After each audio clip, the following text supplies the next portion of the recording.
Hello, I'm Dr. Jamie Craggs. I'm here presenting on behalf of myself and my co-authors on ex situ spawning and how we can use ex situ systems to potentially increase the types of research that can be done and also support reef restoration efforts. So we've been working on this for about 9 years, really, on developing methods to induce coral spawning in captivity. We published this paper in 2017, which kind of created our first sort of blueprint, what we call our Mark II version of our ex situ spawning systems. And these have a microprocessor attached to them and allow you to replicate the seasonal parameters, environmental parameters that induce broadcast spawning in the wild and be able to do that ex situ. We've subsequently gone on and developed that concept further. So last year, myself, Dr. Mike Sweet and Vince Thomas, we founded the Coral Spawning Lab, and we've started producing off-the-shelf coral spawning systems for various research institutions. So that you can conduct the whole pipeline of coral production from spawning to embryo rearing, settlement and grow out, all in a single system. We've also applied that concept into shipping containers so that they can literally be picked up and moved anywhere in the world that you want to work.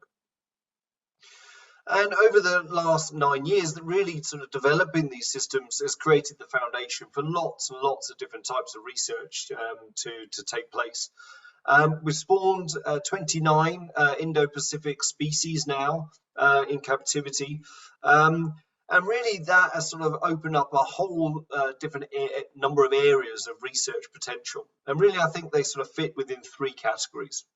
One is sort of looking at reproduction at a fundamental level, so we can understand reproductive behavior and embryological changes between species and things over time. The second is, how can we upscale production and produce more corals from these reproductive events? And then the third is, how can we utilize ex situ spawning as quite a unique opportunity to do sort of novel research areas?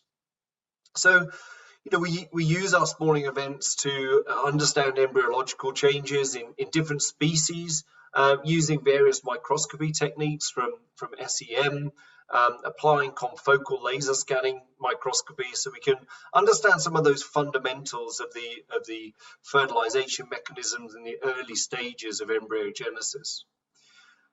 We often have multiple species spawning in these systems, and that's given us lots of opportunities to start understanding the potential for interspecific hybridization. So we've trialed around 80 of these different combinations over the years.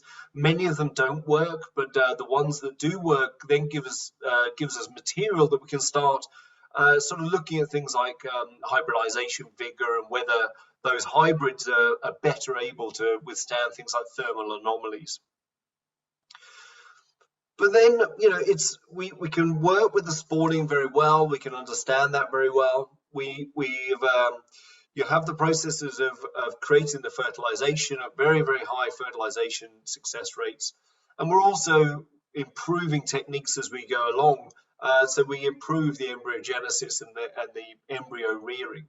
But we know that corals suffer from these, or not suffer, but express a type 3 survivorship curve, where they produce lots of material but have high mortality during early ontogeny. And what we see is that as we move along in age, we have increasing numbers of mortality.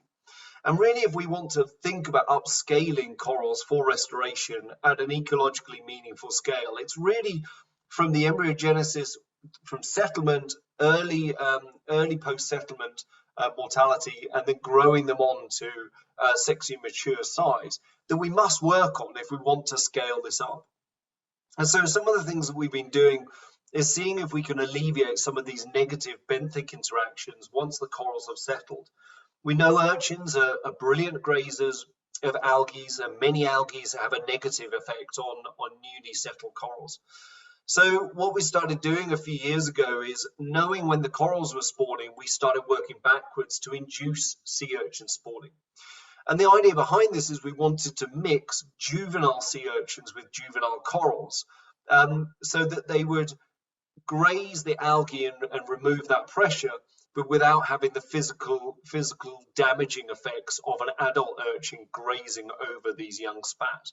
And so we ran some experiments that looked at different densities of urchins and the influence of survival of the coral and also growth of the coral. And we found a really positive influence that the more urchins we put on, the higher the survival and also the quicker the corals grew. So this is really the approach we use with all our spawnings now, so that we can boost up survivorship and use a biological process of working for us.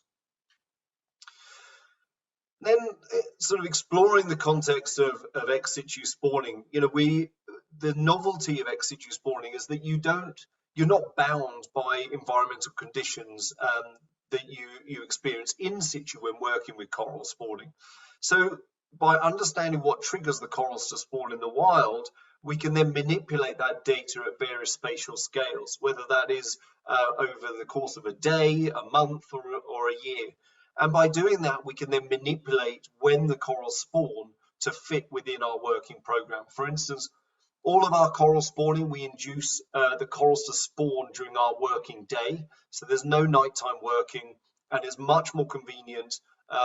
So we have all our fertilization, and various experiments done by the close of a working day. So logistically, it's much easier to work with. What we've now been exploring is then this concept a little bit further. So if we can manipulate the corals, does it open up new and novel research areas? And so what we've been doing is, we know, looking at the geographical patterns of when corals spawn, we can then start manipulating them. So an experiment we ran a few years ago is we manipulated Singapore genotypes, which normally spawn in March and April, and then induced them to spawn at the same time as Australia conspecifics. And then that gave us an opportunity to start doing inter and intraspecific hybridization between the two different geographical zones. So our first paper on this, we then ran thermal stress work to see the influence that would have on these genotypes. Our first paper describes this work from an adult perspective, and we're now working on one where we have done the same process but with the juveniles, and this will be published shortly. So this is quite a novel and unique approach that ex situ gives you, and a powerful tool. We're working on this a little bit more to start creating outcross lines to support potentially CRISPR work in the future. So this is something that we have a coral spawning in a couple of weeks' time, and we'll be focusing quite heavily on that over the next few years. So hopefully this has given an overview of some of the types of experiments that can happen ex situ. There's a huge number of people we need to thank who have supported the work over the years. And if you'd like more information, there's websites, and follow us on social media. And thank you very much for listening.